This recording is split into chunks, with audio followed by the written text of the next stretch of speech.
ఈ దిన వాక్య ధ్యానాంశం ఆత్మలో వేడి తగ్గితే. యోహాను సువార్త 18 అధ్యాయం 18 వచనం. అప్పుడు చలి వేయుచున్నందున దాసులను బంట్రోతులను మంట వేసి చలి కాచుకొనుచు నిలుచుండగా పేతురును వారితో నిలవబడి చలి కాచుకొనుచుండెను.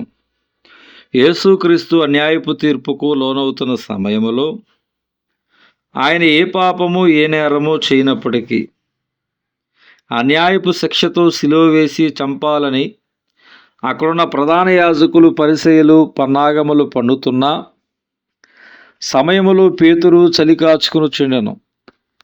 ఇది శరీరాన్ని సుఖపెట్టుకునే చలి కాచుకునే సమయమా?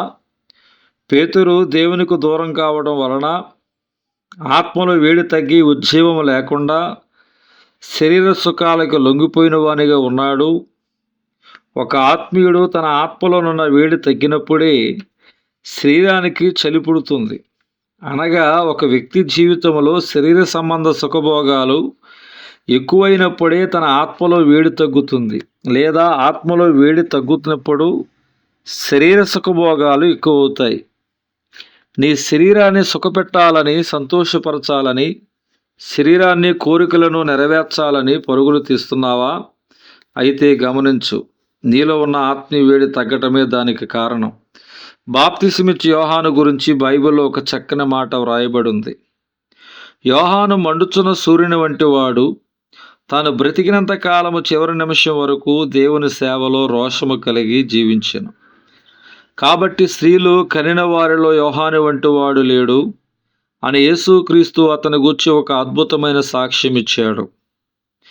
నీ జీవితం ఎలా ఉంది? ఆత్మీయ స్థితిలో నిలువెచ్చగా ఉన్నావా? ఒకప్పుడు నీవు ఎంత ప్రార్థనాపరుడవు, భక్తిపరురాలవు, చాలా రోషము కలిగి ప్రభువు కోసం జీవించావు. కానీ ఈరోజు ఆ ఆత్మీయ జీవితం పతనమైపోయిందా?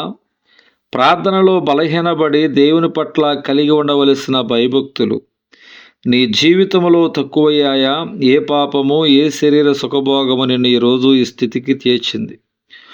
ఒకసారి నిన్ను నీవు పరిశీలించుకొని సరిచేసుకోమని మనవి. మోషే మిద్యాను యాజకుడైన యిత్రోను తన మామ మందను మేపుచు ఆ మందను అరణ్యము అవతలకు తోలుకుని దేవుని పర్వతమైన హోరేబుకు వచ్చాడు. ఆ సమయంలో ఒక పొద నడిమిని అగ్నిజ్వాలలో యెహోవా దూత అతనికి ప్రత్యక్షమాయెను. మోషే చూచినప్పుడు అగ్ని వలన ఆ పొద మండుచుండెను గాని పొద కాలిపోలేదు. అప్పుడు మోషే పొద మండుతుంది కానీ కాలిపోవటం లేదు, ఏమిటి ఆ వింత అని చూద్దామని పొద దగ్గరకు వెళ్ళుచుండగా యెహోవా చూచి, మోషే మోషే, దగ్గరకు రావద్దు, నీ పాదముల నుండి నీ చెప్పులు విడువము, నీవు నిలిచిన స్థలము పరిశుద్ధ ప్రదేశం అని గమనించండి. చెప్పులు చర్మముతో తయారు చేసేవారు, నీ పాదముల నుండి నీ చెప్పులు విడువము అని దేవుడు చెప్తున్నాడు. అనగా మనలో శరీర సంబంధ క్రియలను మనం విడిచిపెట్టాలి. విడవనిచో మన జీవితంలో దేవుని యొక్క అభివృద్ధి, ఆశీర్వాదాలను, సేవలో అద్భుతాలను చూడలేము. శరీర సుఖభోగాలను, శరీర క్రియలను కలిగిండుడి. దేవుని సేవించడం అసాధ్యము, ఆత్మానుసారముగా నడుచుకునుడి. అప్పుడు మీరు శరీరేచ్ఛలను నెరవేర్చరు. నీ క్రియలను నేను ఎరుగుదును. నీవు చల్లగానైనను వెచ్చగానైన లేవు. నీవు చల్లగానైనను వెచ్చగానైనను ఉండిన మేలు.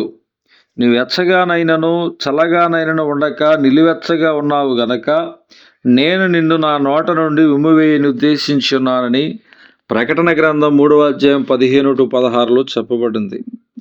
దేవుడి దిన వాక్య ధ్యానం దేవుడు దీవించునుగాక.